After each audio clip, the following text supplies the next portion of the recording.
একদিন হঠাৎ করেই মণিমালা দেবীর মধ্যে অদ্ভুত পরিবর্তন দেখতে পাওয়া যায়। মণিমালা দেবী তার ছেলেদের সঙ্গে একেবারে অন্য রকম আচরণ করতে শুরু করে। সায়ন, প্রীতম, কই রে? এত বেলা হয়ে গেল, এদিকে তোরা দুই ভাই মিলে এখনো নাক ডেকে ডেকে ঘুমাচ্ছিস। ওর তাড়াতাড়ি, মেলা কাজ পড়ে আছে। এত বেলা করে ঘুমালে তোরা কাজ করবি কখন? ওঠ, মোষের মতো ঘুমাচ্ছে একেবারে। সকাল 6টার সময় শাশুড়ি মায়ের চিৎকার চেঁচেমেচি শুনি দুই বৌমা রিয়া এবং সৌমা তাড়াতাড়ি বাইরে বেরিয়ে আসে। কি হয়েছে মা, আপনি এভাবে ডাকাডাকি করছেন কেন? আপনার কি কিছু দরকার? আসলে আমি আর একটু বাদেই ঘুম থেকে উঠে পড়তাম। আপনি নিশ্চয়ই চা খাবেন, দাঁড়ান আমি এখনই আপনাকে চা করে এনে দিচ্ছি। না না, কালকে রাতে মনে হয় মা ভালো করে খায়নি, তাই মায়ের খুব খিদে পেয়েছে বলে সকাল সকাল মায়ের মাথা গরম হয়ে গেছে। মা, আপনি চা খেয়ে একটু বসুন, আমি এখনই আপনার জন্য গরম গরম ব্রেকফাস্ট বানিয়ে আনছি। তারপর আপনার ছেলেরাও তো অফিসে যাবে, একেবারে ওদের জন্য রান্না করে নেব। দাঁড়াও, তোমরা কোথাও যাবে না। তোমাদের গুণধর স্বামীদের একটু ডাকো দেখি। নাকে সর্ষের তেল দিয়ে তো তখন থেকে ঘুমিয়েই যাচ্ছে। মা যে এতক্ষণ ধরে ডাকছে, তাতে ওদের কিছুতেই ঘুম ভাঙছে না। এমন সময় মায়ের চিৎকার চেঁচেমেচি শুনে প্রীতম এবং সায়ন ঘুম থেকে উঠে আসে। কিন্তু এত সকালবেলা দুই ভাইয়ের ঘুম ভেঙে যাওয়ার ফলে দুজনেই প্রচন্ড বিরক্ত বোধ করে।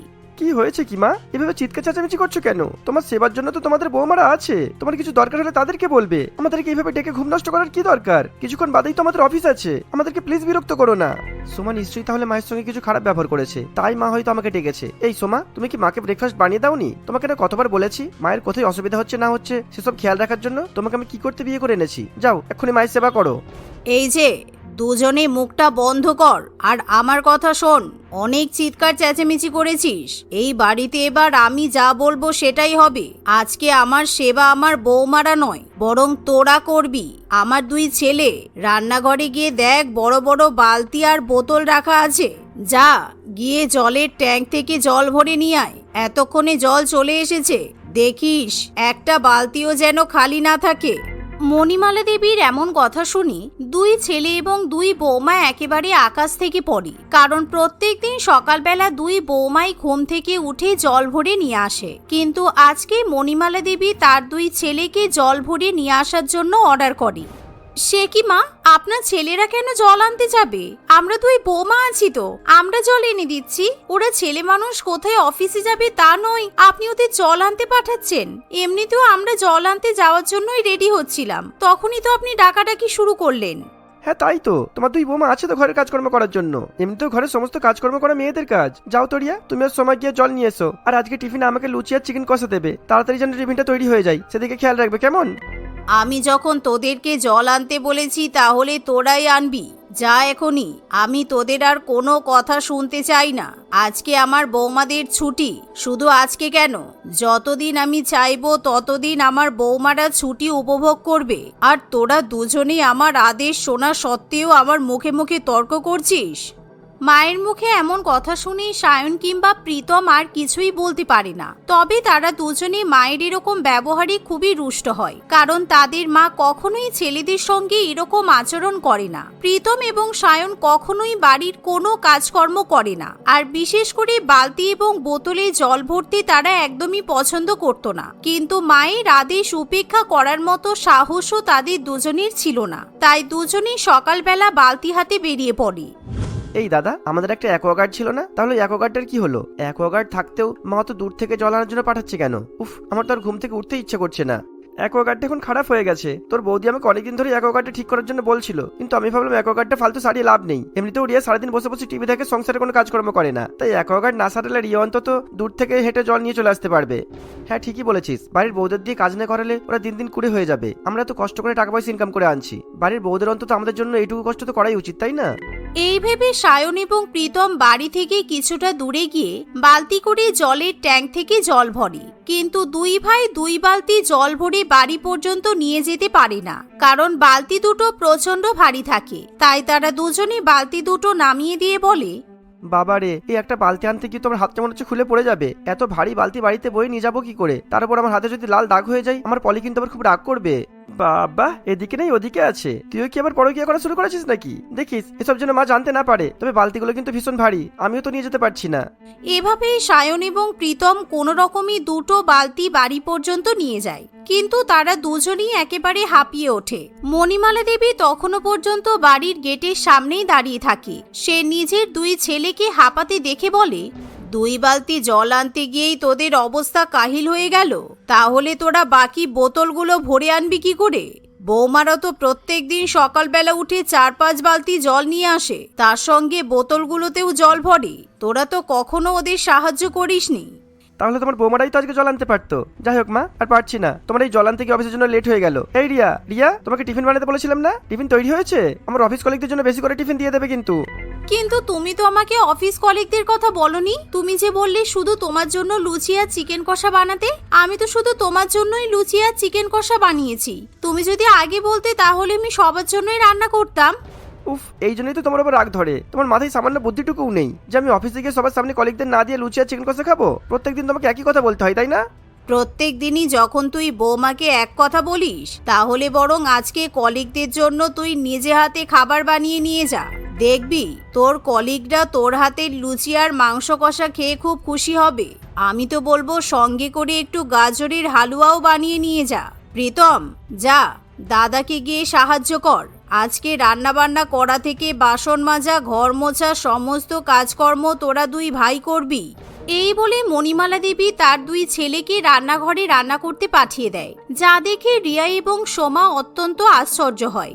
অন্যদিকে বেচারা সায়ন এবং প্রীতম ঘর মোছা, জামা কাপড় কাচা সেরে ইউটিউব দেখে রান্না করতে শুরু করে। এদিকে মণিমালা দেবী তার 2 বৌমাকে বলে, বৌমা, তোমরা তো অনেকদিন ধরেই বাপের বাড়িতে যাবে যাবে বলছিলে। তোমরা বরং দুজনেই কিছুদিনের জন্য বাপের বাড়ি থেকে ঘুরেই এসো। অনেকদিন তোমরা বাপের বাড়িতে যেতে পারোনি। মেয়েদের মাঝে মধ্যে একটু বাপের বাড়ি যাওয়া উচিত। কিন্তু মা, আপনার ছেলেরা তো আমাদের বাপের বাড়িতে যেতে দিতেই চায় না। আর তাছাড়া আমরা চলে গেলে আপনাদের কি হবে? তার উপর আপনি আপনার 2 ছেলেকে রান্নাঘরে রান্না করতে পাঠালেন। ওরা তো রান্নার কিছুই জানে না। ওরা কি করে রান্না করবে বলুন? আমি বরং গিয়ে ওদেরকে একটু সাহায্য করি। থামো তো, চুপচাপ এখানে বসো। তোমরা দুজনে মিলে আমার 2 ছেলেকে একেবারে মাথায় তুলেছ। এখন আমি ওদেরকে শায়েস্তা করছি। চুপচাপ আমি যা বলবো তোমরা তাই শুনবে। তোমাদের এ ব্যাপারে মাথা ঘামানোর কোনো দরকার নেই। এই নাও, তোমরা 5000 করে টাকা নিয়ে শপিং করে এসো। বাপের বাড়িতে যাওয়ার আগে ভালো ভালো জিনিসপত্র কিনে নিয়ে যাবে। শাশুড়ি মায়ের কথা শুনে সোমা কিংবা রিয়া কিছুতেই শপিং করতে যেতে চায় না, কারণ সোমা এবং রিয়া ভীষণই সাংসারিক প্রকৃতির মেয়ে ছিল। তারা সারাদিন শুধু সংসারের কাজকর্মেই নিজেদেরকে ব্যস্ত রাখত, কিন্তু তবুও তারা কোনোদিনই নিজেদের স্বামীদের মন জয় করতে পারেনি।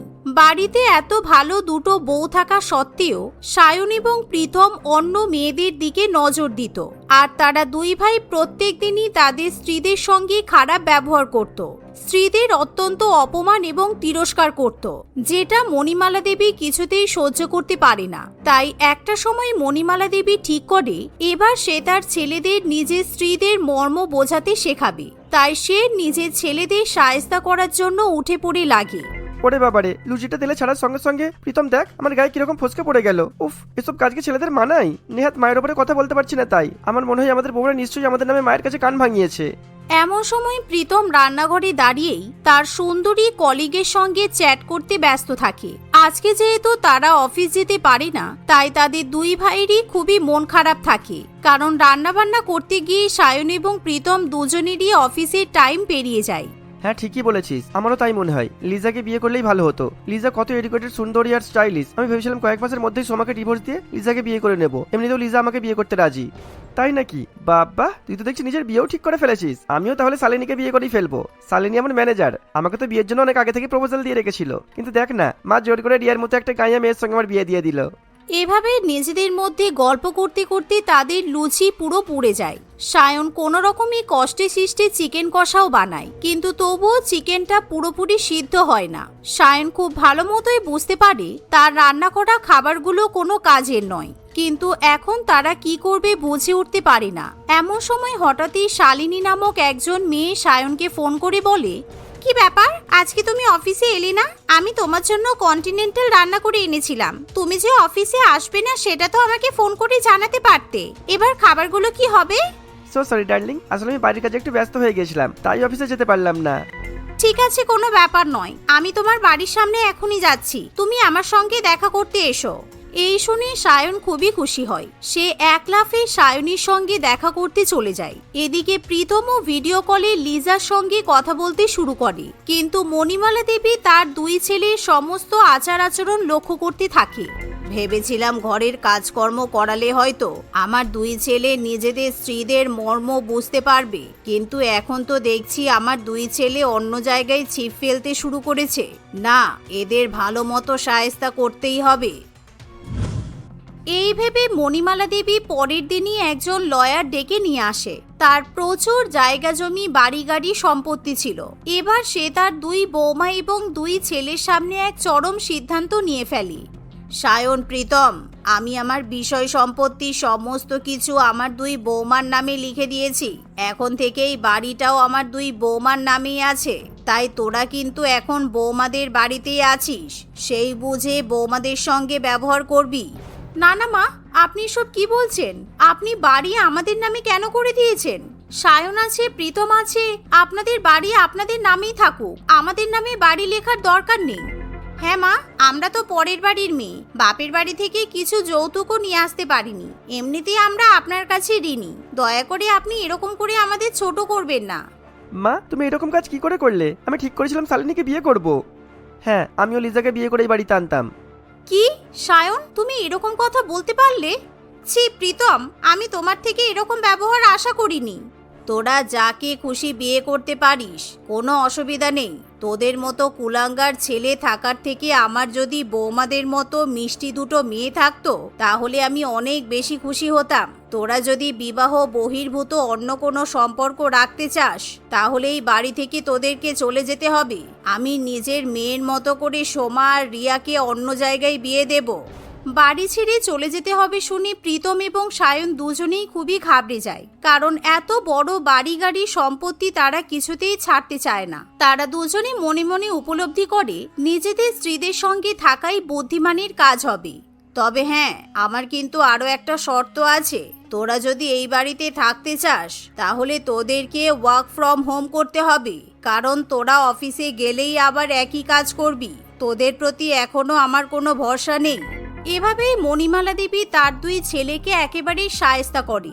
সায়ন এবং প্রীতম বাধ্য হয়ে ওয়ার্ক ফ্রম হোম নিয়ে নেয়, যার ফলে প্রীতম এবং সায়নের অফিস রোম্যান্স একেবারে মাঠে মারা পড়ে। আর ধীরে ধীরে তারা নিজেদের স্ত্রীদেরকে ভালোবাসতে শুরু করে। সুমিত্রা দেবীর বাড়িতে কেউ বসে খেত না, তারা সকলেই যে যার কাজে ব্যস্ত থাকতো। তার পাঁচ ছেলে অর্ধেন্দু, শুভেন্দু, মদন, রাজীব এবং মোহন ফ্যাক্টরিতে কাজ করত।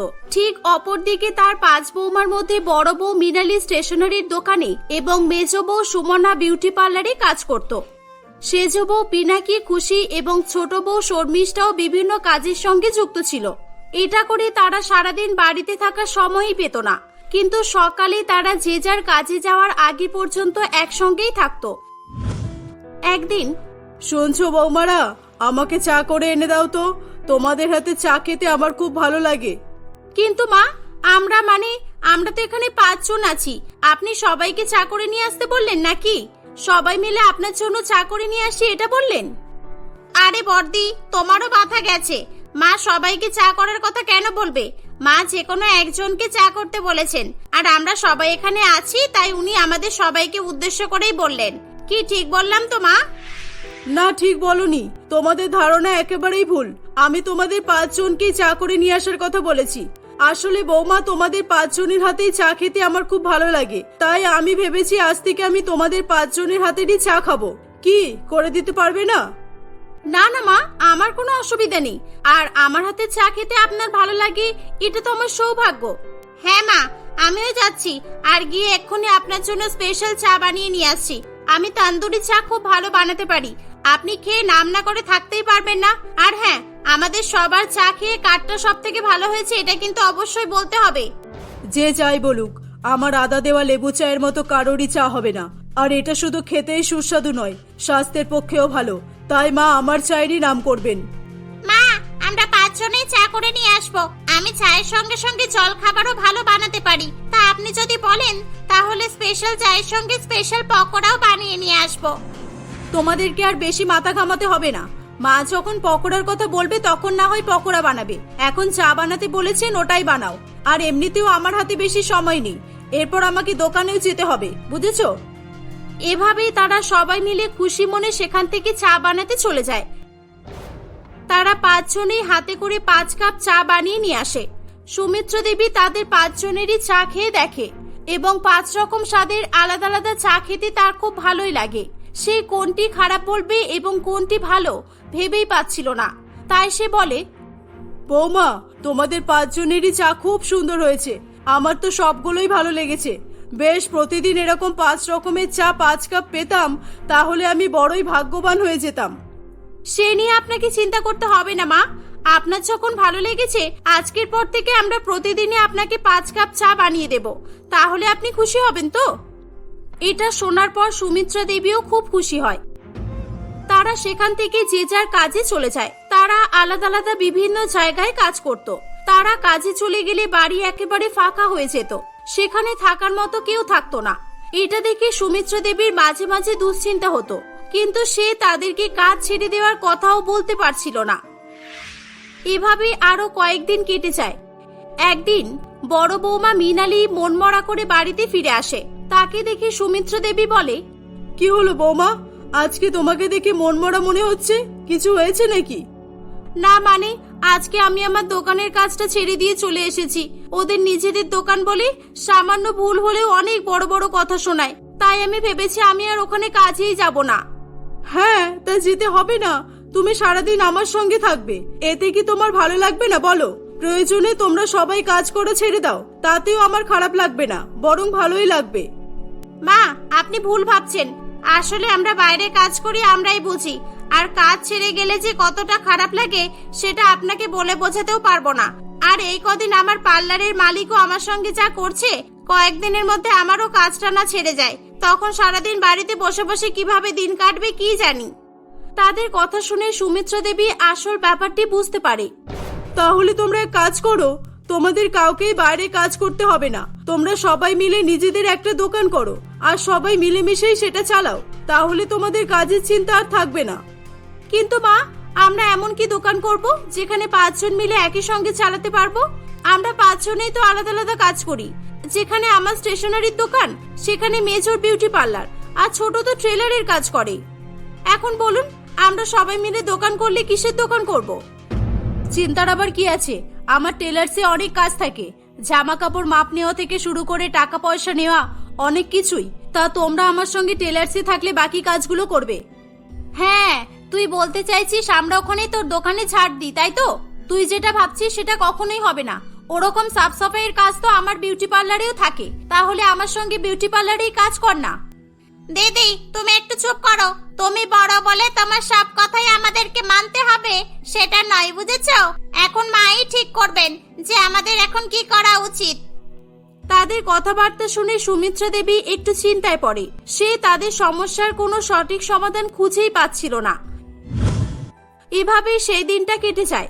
পরের দিন সকাল হলে তারা 5 বৌমা মিলে প্রতিদিনের মতোই সুমিত্রা দেবীর জন্য 5 কাপ চা বানিয়ে নিয়ে আসে। এটা দেখে সুমিত্রা দেবীর মাথায় খুব ভালো বুদ্ধি আসে। আচ্ছা বৌমা, তোমরা এক কাজ করতে পারো না? তোমাদের 5 জনেই তো ভালো চা বানাতে পারো। তা তোমরা সবাই মিলে একটি চায়ের দোকান খোলো না। তাহলে তোমাদের কাজেরও চিন্তা থাকবে না, আর দেখবে তোমাদের চাও অনেক বিক্রি হবে। মা, আপনি সত্যিই অসাধারণ। এর থেকে ভালো যুক্তি মনে হয় আর কিছু হয় না। আমরা সত্যি খুব ভালো চা বানাতে পারি। হ্যাঁ মা, আর আমাদের 5 জনের তৈরি আলাদা আলাদা টাইপের চা খেয়ে লোক পাগল হয়ে যাবে। এভাবেই তারা সেদিন সকলেই সহমত পোষণ করে। কয়েকদিনের মধ্যেই তারা 5 জন মিলে একটি চায়ের দোকান খুলে ফেলে, যার নামকরণ করে 5 বউয়ের 5 টাইপস টি স্টল। সকলে নতুন নাম দেখে এবং 5টি মেয়েকে চা বিক্রি করতে দেখে তাদের দোকানে আসতে শুরু করে। সেখানে আগত সকলেই 5 রকমের আলাদা আলাদা চা আছে শুনে এক কাপ করে 5 কাপ চা খেয়ে নিত, আর তাদেরও বেশ ভালো লাগতো।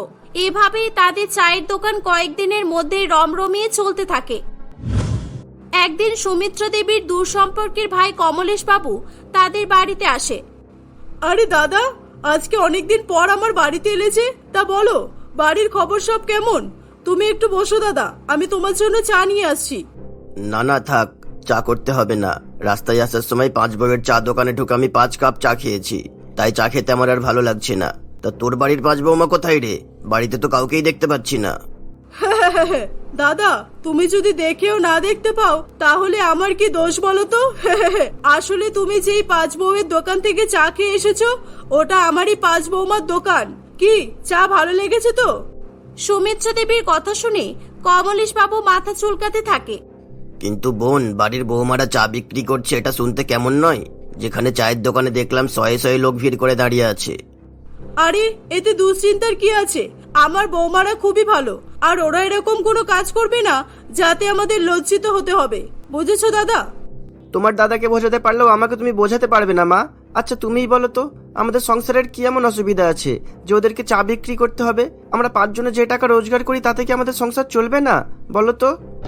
এদেরকে বুঝিয়ে লাভ নেই দাদা। আমি তো প্রথম থেকে এদের এরকম এখানে ওখানে গিয়ে কাজ করার বিরোধী ছিলাম। আমি জানতাম একদিন এদের জন্য আমাদেরকে কথা শুনতেই হবে।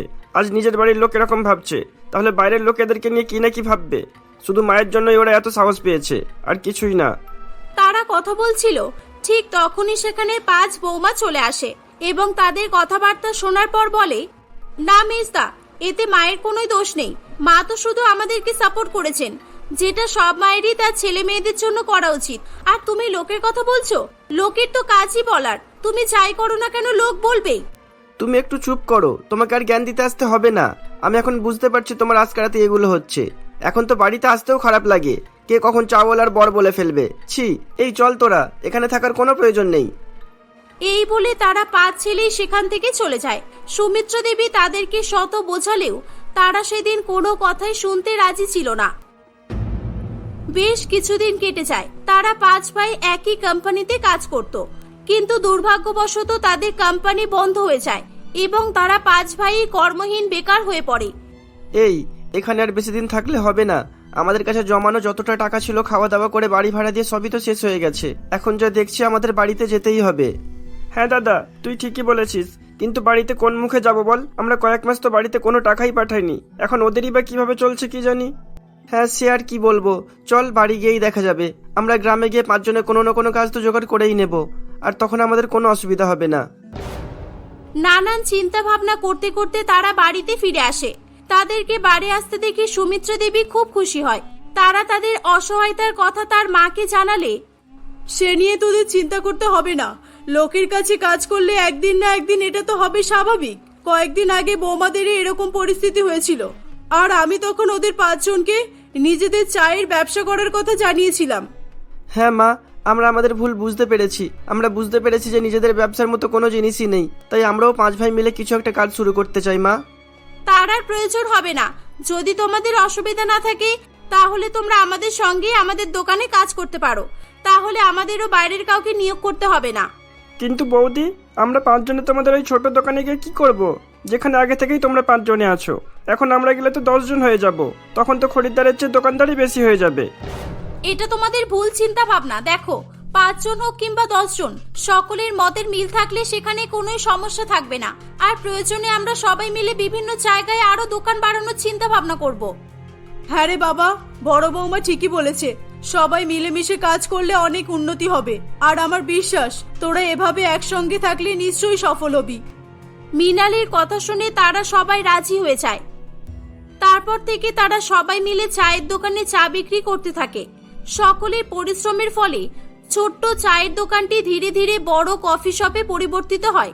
এভাবেই তারা হাসি খুশি সুখে শান্তিতে বসবাস করতে থাকে।